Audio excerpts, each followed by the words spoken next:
Shri P Sumod. Sir, നമ്മുടെ ഈ കേരളത്തിൽ കഴിഞ്ഞ ഒരു 20 വർഷമായി ഒട്ടേറെ ആളുകൾ ഡ്രൈവിംഗ് പുതുതായി പഠിക്കുന്നുണ്ട്. അത് നമ്മുടെ കേരളത്തിൽ വന്നൊരു മാറ്റമാണ്. ആ മാറ്റം കണ്ടുകൊണ്ട് കഴിഞ്ഞ സർക്കാർ പ്രത്യേകിച്ച് KSRTC കേന്ദ്രീകരിച്ച് ഡ്രൈവിംഗ് സ്കൂളുകൾ ആരംഭിച്ചിരുന്നു. ആ ഡ്രൈവിംഗ് സ്കൂളുകൾ ഫലപ്രദമായി ഇനിയും വിപുലപ്പെടുത്താനും ഒട്ടേറെ ആളുകൾക്ക് അത് പഠിക്കാനും ആവശ്യമായ സജ്ജീകരണങ്ങൾ കൂടുതൽ കാര്യക്ഷമമാക്കാമോ വ്യാപിപ്പിക്കാമോ എന്നാണ്.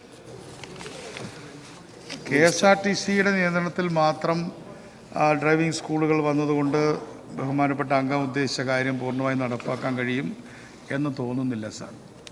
പക്ഷേ അത് നിലനിർത്തിക്കൊണ്ട് തന്നെ കൂടുതൽ എങ്ങനെ ആളുകളെ ഡ്രൈവിങ്ങിലേക്ക് കൊണ്ടുവരാൻ പറ്റും എന്നുള്ളത് നോക്കുകയാണ്.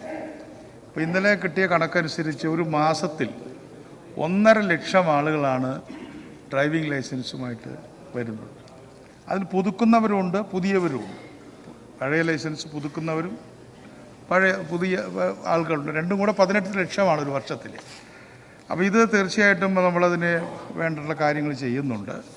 മാത്രമല്ല, നമ്മുടെ സ്കൂളുകളിൽ ബഹുമാനപ്പെട്ട വിദ്യാഭ്യാസ മന്ത്രിയുമായിട്ട് ആലോചിച്ച് +2 പഠിക്കുമ്പോൾ തന്നെ പ്രീ ലൈസൻസ് ട്രെയിനിങ്, ലൈസൻസ് എടുക്കുന്നതിന് മുമ്പായിട്ടുള്ള എന്താണ് വാഹനമെന്നും അതിൻ്റെ നിയമങ്ങളെന്നും ഒക്കെയുള്ള കാര്യങ്ങൾ കുട്ടികളെ പഠിപ്പിക്കുന്നതിന് വേണ്ടിയിട്ടുള്ള ഒരു കരിക്കുലത്തിൽ തന്നെ നമ്മൾ അതിൽ ഇടപെടുന്നതിനെക്കുറിച്ച് ഗതാഗത വകുപ്പ് ചിന്തിക്കുന്നുണ്ട്. അത് വിദ്യാഭ്യാസ വകുപ്പുമായിട്ട് ആലോചിച്ച് 18 വയസ്സാകുമല്ലോ സാർ +2 കഴിയുമ്പോൾ.